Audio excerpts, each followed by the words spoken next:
दिलो जान से, अपनी जान से ज्यादा मोहब्बत हो, ईमान कामिल नहीं होगा। आए उमर, जब तुम अपनी जान से ज्यादा हमसे मोहब्बत नहीं करोगे, ईमान कामिल नहीं होगा। असलसुन से मोहब्बत नहीं, साहबा कराम का जिक्र नहीं, कुरान को सिर्फ रट लेना, तो दुनिया के सामने कुछ नहीं कर सकती है। इसे छोटी उम्र से बच्चों के जहन में जब इस दीन की पुख्तगी को पेश किया गया, कुरान की अजमत को, आप सल्लल्लाहु अलैहि वसल्लम के दायाना किरदार को, साहबा कराम रिज़वानुल्लाह अजमईन की कुर्बानियों को पेश करने से दौलत वाले भी हैं अबू दरदा बनेंगे, बाग दे देंगे अल्लाह के नाम। हजरत अबू बकर सिद्दीक रज़ियल्लाहु अन्हु जैसी सदाकत हो और दौलत को अल्लाह के नाम लुटाने वालों, ये सिफात बचपन से पैदा होते हैं। उनकी बचपन में उनकी माओ को की तरबियत, इसीलिए हम पर बच्चियों की तरबियत करने की जरूरत है। इसी पेश नजर इस इदारे के क़याम का ये कदम उठाया गया है। हम अल्लाह तबारक तआला से दुआ करते हैं और आप तमाम हज़रात को तकलीफ दिया कि आप हज़रात की दुआएं जब उठेंगी इस नेक मकसद के लिए, ये इदारा अल-मनार पूरे सीमांचल के लिए एक मीनार का काम करे और चिराग से चिराग जलाते हुए कई ऐसे इदारे हमारे हर शहर में, किशोर भी हमारे अजीज शागिर्द तभी वो आए हुए हैं तशरीफ लेकर के, वहाँ भी इस बात की कोशिश करने की कोशिश है। इस तरह दूसरे इलाकों में भी अपने हम कोशिश करेंगे तो अल्लाह ताला दिखता है कि कितना चोर अल्लाह ताला सलाहियत दिया है। उम्मत मुसलमान को किसी चीज की कमी नहीं है, ईमान की दौलत से बढ़कर किसी चीज की कमी है। हम अल्लाह ताला से दुआ करते हैं, आप हज़रात का शुक्रिया भी अदा करते हैं कि आपने अपना कीमती वक्त निकाला है। अब इस इदारे के जो मकसद होगा तो आपके सामने बातें आएंगी। इसके बाद आप फिर दुआ की दरख्वास्त के साथ मैं अपनी बात खत्म करता हूँ। वहाँ अल्हम्दुलिल्लाह की सकते हैं, दरख्वास्त करूँगा कि अपनी जगहों पर तशरीफ फरमा रहे हैं और स्टेज पे मौजूद अपने मौजूद मेहमानों से मेहमान खुसूसी जनाब अलहाज मोहम्मद यासीन होगा। आप तमाम सामीन ख़वातीन हज़रात से गुजारिश है कि अपनी निशस्त पे बाकी रहें।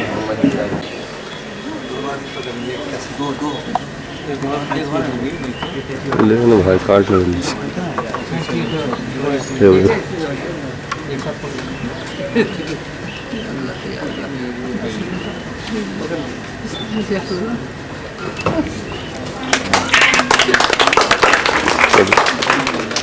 पानी खत्म अभी जाएगा नहीं अब कहाँ से ले पाएगा बड़ा कमजोर हो गए अल मजलिस को उनकी बात और शायद यही कुछ हाल। जनाब सदर, हाज़िरीन मजलिस, साथ इकराम, मेरे बड़े भाइयों और छोटे भाइयों, माओ और बहनों, आज मैं आपको ये बताना चाहता हूँ कि इस्लामिक एजुकेशन है उसका जो पास्ट है, जो हमारा बहुत ही ग्लोरियस पास्ट था, अभी जो है हम लोग काफ़ी ज़वाल की तरफ आ गए हैं। तो पहले ही बताऊँगा कि हमारा जो पास्ट था कितना ग्लोरियस था, कितना अच्छा था और हमने क्या क्या इन्वेंशंस किए साइंस एंड टेक्नोलॉजी में, कुरान हदीस को साथ साथ रख के।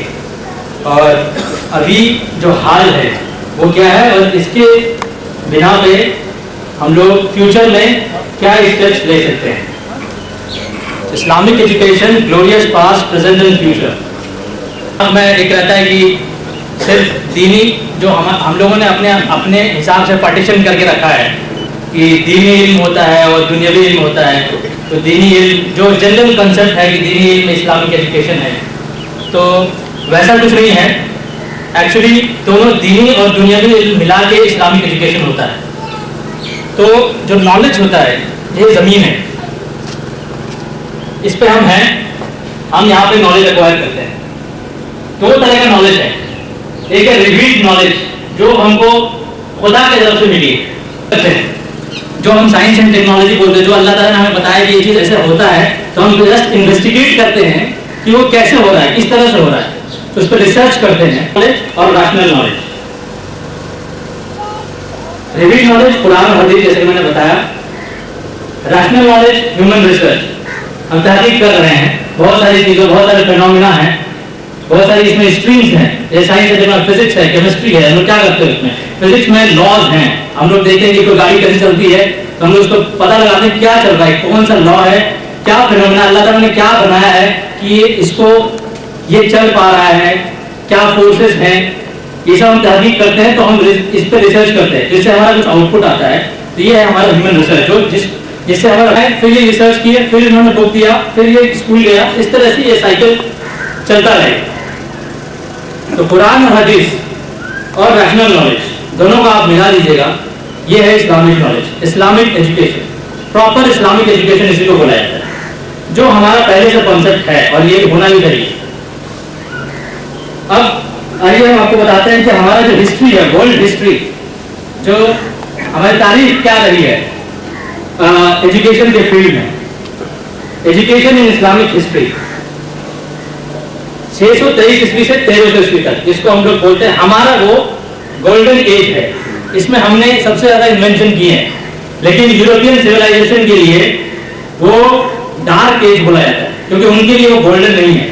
और उन्होंने इस एज को डार्क कर दिया कि इस एज में मॉडर्न एज से रिलेटेड कोई इन्वेंशन, कोई इजाद कुछ नहीं हुआ। या साइंटिफिक के करंट वर्ल्ड से कनेक्टेड काफी इजादात हैं। तो आइए इस पर थोड़ा गौर करें। 623 से 1300 तक स्कूल एजुकेशन, पहले एजुकेशन सिस्टम क्या था? पहले पढ़ाई होती थी, पहला जो प्राइमरी एजुकेशन है वो मस्जिद में, फिर मकतब, मदरसा, और इसका जो सिलेबस था वो था ये अस्माउल हुस्ना, कुरान मेमोराइजिंग, हदीस, अरिथमेटिक्स, मैथमेटिक्स भी इंक्लूड था ये। और मदरसा का जो सिलेबस था वो था कुरान, हदीस, अरबिक, लिटरेचर, फिक्ह, rhetoric, lineage, history, philosophy, languages and art of war. Higher education, इसके बाद मदरसा के बाद हायर एजुकेशन आता था, जो जामिया, जिसको यूनिवर्सिटी बोलते हैं। तो इसमें हम लोग मुस्लिम वर्ल्ड में कहाँ कहाँ पे यूनिवर्सिटीज इस्टेब्लिश की गई थी इस वक्त? 850 में मोरक्को में इस्टेब्लिश की गई थी, और ये यूनिवर्सिटी है जो अभी भी फंक्शनिंग है। इसको इस्टेब्लिश करने वाली 2 टीन एज गर्ल्स थी बिलो 14 ईयर्स, फातिमा। हदीस, फिक्ह, science, mathematics, philosophy, history, geography, agriculture, medicine, language, ये सारी चीजें हैं यहाँ के कोर्सेज अभी। और ये 857 में स्टैब्लिश हुआ था। दो टीम स्टैब्लिश हुआ, इमाम गजाली इसके प्रिंसिपल थे। इसमें भी जो सिलेबस था वो कुरान, philosophy, law, civil service, military, police. फिर स्पेन में यह भी मदरसा है, मदरसा ग्रेनाडा, जो 14th सेंचुरी में स्टैब्लिश हुआ। ये अभी भी one of the best engineering college में गिना जाता है, मैथमेटिक्स, एस्ट्रोनॉमी, एग्रीकल्चर। फिर माली, अफ्रीका में, ये है जामिया यूनिवर्सिटी ऑफ टिम्बुक्टू। ये सिविल इंजीनियरिंग का बेस्ट सेंटर माना जाता है वर्ल्ड में। यहाँ पे कुरान हदीस के साथ construction, leather technology, textile, naval architecture, जो शिप बिल्डिंग होता है, इकोनॉमिक्स, कॉमर्स, ये सब, और ये साइंस एंड टेक्नोलॉजी यूनिवर्सिटी है। अब इसके बाद जामिया के बाद आता है रिसर्च सेंटर, जहाँ पे रिसर्च होते हैं। तो उस टाइम में कौन सा रिसर्च सेंटर? अभी बेस्ट रिसर्च सेंटर माना जाता है यूएस को, यूनाइटेड स्टेट्स ऑफ अमेरिका। वहाँ पे जो सारे जो यूनिवर्सिटीज हैं, टॉप 50 यूनिवर्सिटीज जो हैं वो जो वर्ल्ड के, वो अमेरिका में। तो उस टाइम में तो बेस्ट रिसर्च सेंटर जो उस टाइम में था वो बगदाद में था, और इसको बोला जाता है बैतुल हिकमा। यहाँ पे सबसे बड़ा काम क्या हुआ? जब बैतुल हिकमा, यहाँ पे सबसे बड़ा काम क्या हुआ? जो पुराने वर्क्स थे एरिस्टोटल के, आर्यभट्ट के, उसको ट्रांसलेट किया। एरिस्टोटल, हिपोक्रेट्स, आर्यभट्ट, ब्रह्मगुप्ता, सशस्त्रा, सबके जो काम है, जो उन्होंने रिसर्च किया था, उन सबके वर्क को ट्रांसलेट किया गया या अरबिक में, ताकि हम लोग खुद का डेवलपमेंट कर सकें। तो उस टाइम में जो रिसर्च होता था वो इस फील्ड में होता था, एस्ट्रोनॉमी, ओशियोनोग्राफी, एग्रीकल्चर, लिटरेचर, मेडिसिन। तो ये हमारा जो ट्रेंड था इस तरह से था, मस्जिद, मकतब, मदरसा, जामिया, फिर रिसर्च सेंटर, जो पुराना जो एजुकेशन सिस्टम था। ये इस्लामिक ट्रेडिशन। अब थोड़ा सा बताता हूँ कि साइंटिस्ट जो थे, जो हमारे जो ग्रेट साइंटिस्ट रह चुके हैं, उनका क्या क्या कंट्रीब्यूशन रहा। इब्न सीना, ये इनकी किताब है कैनन ऑफ मेडिसिन, जो अभी भी चलती है, काफ़ी रिनोन बुक है, जो अब तक जो उन्होंने जो 1037 में लिखा था, जो अभी भी चलती है। और वो माहिर थे कुरान में, हदीस में, मेडिसिन में, एस्ट्रोनॉमी में, लॉजिक्स में, मैथमेटिक्स में, जियोलॉजी में और साइकोलॉजी में, इतनी चीज़ों में वो माहिर थे। और प्लस उन्होंने एक बुक लिखी जो अभी तक चलती है, जो मेडिकल जो डॉक्टर्स यूज करते हैं, कैनन ऑफ मेडिसिन। तो एक कॉमन चीज़ क्या है कि ये मल्टीपल पर्सनालिटी, ये हमारा ट्रेंड रहा है कि हम किसी एक चीज़ में एक्सपर्ट नहीं होते, हम multiple personality, expert in everything. इसके बाद मोहम्मद अल गज़ाली, ये कुरान, हदीस, लॉ, फिलॉसफी, साइकोलॉजी। उसी तरह से इब्न अल बैदर, इन्होंने एक इंसाइक्लोपीडिया बनाया था बहुत बड़ा, इन्होंने लिस्टिंग किया था प्लांट्स का, जाके खोजते थे प्लांट्स को और उसको लिखते थे, जो नए नए प्लांट्स हैं उसको कौन कौन से खोज करते थे। तो उन्होंने 1400 नए प्लांट्स की लिस्टिंग किया है। उसके साथ उन्होंने वो कुरान और हदीस में भी माहिर थे। इब्न तैमिया, उसी तरह से ये भी मल्टीपल पर्सनालिटी थे। इब्न खल्दुन, ये इकोनॉमिक्स के बहुत बड़े स्कॉलर रह चुके हैं और ये इकोनॉमिक्स के सिवा एंथ्रोपोलॉजी, हदीस, कुरान सब में एक्सपर्ट थे। तो ये हमारा ट्रेडिशन है कि हम जो है मल्टीपल पर्सनालिटी, जो भी लोग हैं माहिर, वो हर चीज़ में माहिर हैं। अब थोड़ा सा एक छोटी फिल्म है जो एक्चुअली एक टीचर रहती है, क्लास टीचर, वो इंग्लिश में मूवी में थोड़ा बता देता हूँ कि क्लास टीचर रहती है, वो बच्चों को एक टास्क देती है कि लाइब्रेरी में जाओ और जो बहुत सारा एजेस हैं, जैसे रोमन एज, ग्रीक एज, उस तरह से जो मुस्लिम वर्ल्ड है, जो अभी तक अभी आपको बताया मैंने, इसको यूरोपियन ने डार्क एज नाम दे दिया है कि इसमें कोई इन्वेंशन नहीं हुआ है। तो इसके बारे में स्टडी करके आओ और बताओ कि तुमने क्या क्या पाया है, कि उनका जो इन्वेंशन है, क्या अभी जो हमारा करंट मॉडर्न वर्ल्ड है इस चीज़ से रिलेटेड है या नहीं। तो एक शॉर्ट सी मूवी है।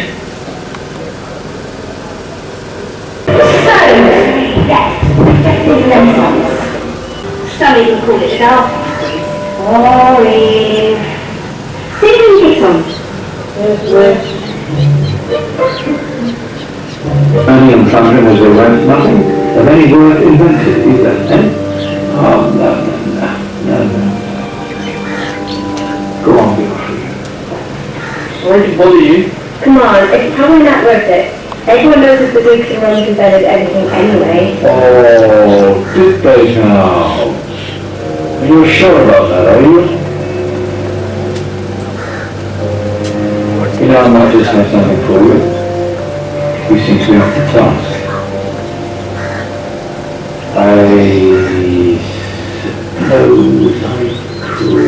यहाँ पे बच्चे जो है डिस्कशन कर रहे हैं कि हमें दिया गया है एक टास्क डार्क एजेस के बारे में पता करने के लिए, तो आप हमें बताएं। तो ये लोग बच्चे जो है पहले से इसके लिए कि नहीं ये डार्क एजेस नहीं था, ये बहुत गोल्डन एज था, तुम्हें इसके बारे में जानना है। तो वही उसको दिखाने के लिए जा रहे हैं लोगों को।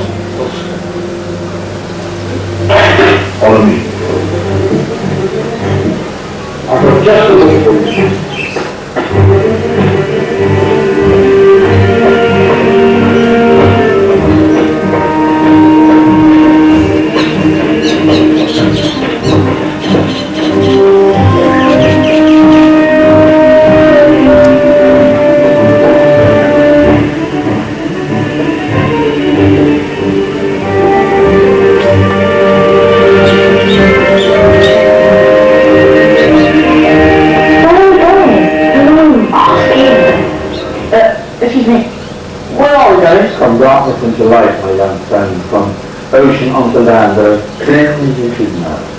Oh yes indeed.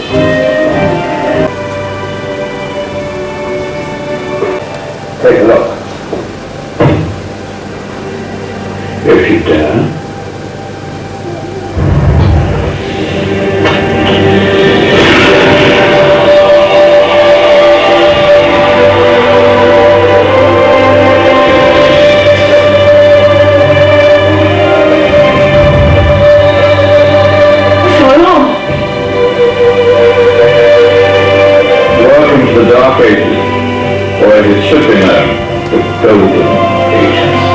यहाँ से ये बता रहे हैं कि welcome to the dark edges.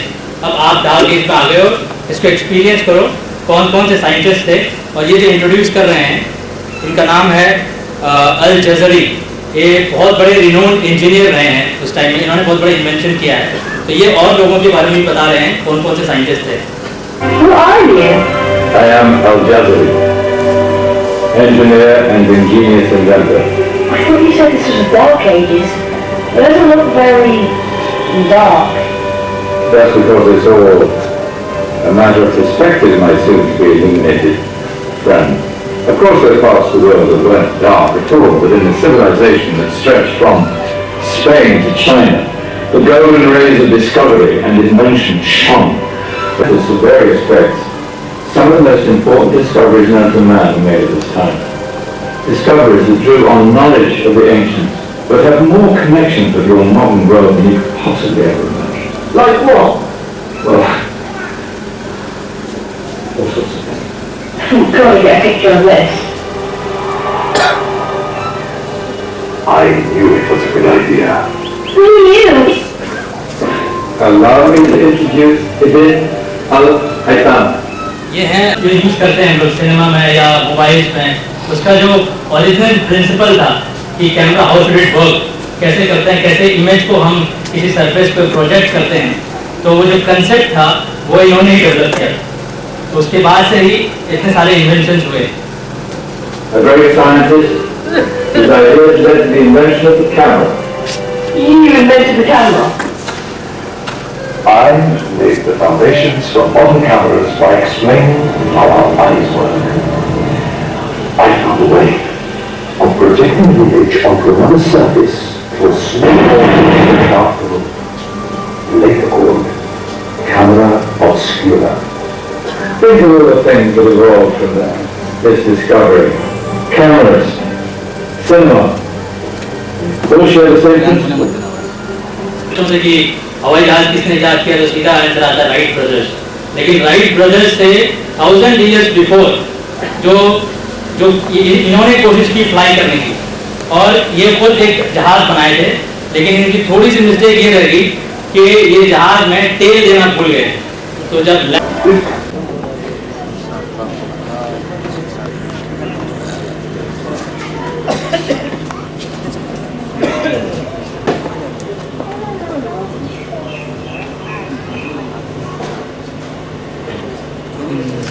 Surgical instrument, वो अभी तक इनका यूज होता है। In fact, many of the surgical tools that I invented are still used in your modern hospitals. Excuse me, the patient needs my attention. In that case, I use catgut Catgut? from the gut of animals, perfect for stitching up internal wounds. The surgeon stitching के लिए ज़्यादा use होती है astrolabes. They show the sky and stars on a small flat plate and hold in your hand. Think of them as ancient calculating or timekeeping devices. Today you have your watch, your compass, satellite navigation, helping people and explorers. ये इन्होंने जो invent किया है, जो अभी जो हम लोग गाड़ी में इंजन यूज करते हैं, जो इंजन है तो उसमें जो रोटरी मोशन है उसको लीनियर मोशन में कन्वर्ट करने के लिए, तो ये उन्होंने ही पहला कॉन्सेप्ट इन्होंने ही डेवलप किया था, जिसके बाद से इंजन का इजाद हुआ, जो अभी ऑटोमोबाइल इन्होंने ही बनाया था, फर्स्ट वॉच।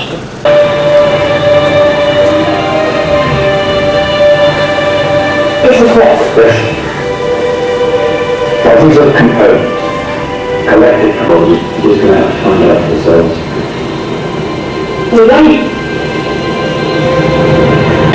इंस्पिरेशन ले सकते हैं, इसको हम यूज कर सकते हैं प्रेजेंट सिनेरियो का, अभी के सिनेरियो को चेंज करने के लिए, वो हमारा वही था, जिसको यूरोपियन सिविलाइजेशन सो कॉल्ड। उसके बाद जो हमारा यहाँ से सवाल शुरू होता है, यहाँ तो ग्लोरियस पास्ट हो गया, उसके बाद क्या हुआ कि हम लोगों की ये हालत हो गई, और अभी क्या सिनेरियो है, अभी हमारी क्या सिचुएशन है, और उसके बिना पे हम छोटा मोटा क्या स्टेप ले सकते हैं ताकि हम उसके बाद जो है लैटिन और ग्रीक सिविलाइजेशन आया, और इस्लामिक सिविलाइजेशन से जो जो काम किए साइंस एंड डेवलपमेंट हर तरह के काम, उसको ट्रांसलेट करना शुरू किया। जैसे इस्लामिक सिविलाइजेशन ने ट्रांसलेट करना शुरू किया था चाइना से, उसी तरह से इन्होंने बैक ट्रांसलेशन शुरू किया टू द लैटिन। फिर ट्रांसलेशन का सेंटर था, अब पहले ट्रांसलेशन का सेंटर था बगदाद, अब ये चेंज हो गया स्पेन, टोलेडो। उसके बाद ब्रिटेन में 17वीं सेंचुरी में इंडस्ट्रियल रिवॉल्यूशन आया और यूरोपियंस जो थे वो लोग कॉलोनीज बनाना शुरू किए और उसी बनाते बनाते फिर वो इंडिया आए। उसके बाद ब्रिटिश इंडिया 1947 तक, फिर इसके बाद अभी जो है वो रिपब्लिक इंडिया है। तो आइए देखते हैं कि मुस्लिम इंडिया में हमारे शाह जफर तक और एजुकेशन का जो ट्रेंड था वो सेम था, मस्जिद, मकतब, मदरसा, जामिया, रिसर्च सेंटर। द फर्स्ट मदरसा जो इंडिया में स्टैब्लिश हुआ मदरसा मुइसिया है इन अजमेर, मोहम्मद गौरी ने बनाया था 12वीं सेंचुरी में। उसका जो सिलेबस था वो था कुरान, हदीस, history, philosophy, language, science, engineering, agriculture, medicine. ये फिरोजशाही मदरसा दिल्ली में स्टैब्लिश हुआ 1352 में। ये 14वीं सेंचुरी का सबसे ये वर्ल्ड क्लास इंजीनियरिंग कॉलेज था, मदरसा, फिरोजशाही मदरसा। इसका सिलेबस था अल कुरान, हदीस, फिक्ह, सोशियोलॉजी, इंजीनियरिंग। उसके बाद जाकिर हुसैन कॉलेज। फिर उसके बाद जो ब्रिटिश का अटैक हुआ इंडिया पे ईस्ट इंडिया कंपनी के थ्रू, वो लोग इंडिया में स्टैब्लिश हुए। ये हमारा मुस्लिम इंडिया, सूरत, मद्रास, ये सेंटर्स हैं, बंगाल। उसके बाद फॉल शुरू हुआ हमारा यहाँ पे, फॉल ऑफ मुस्लिम रूल। यहाँ पे खात्मा शुरू हुआ बंगाल से, जो बंगाल की लड़ाई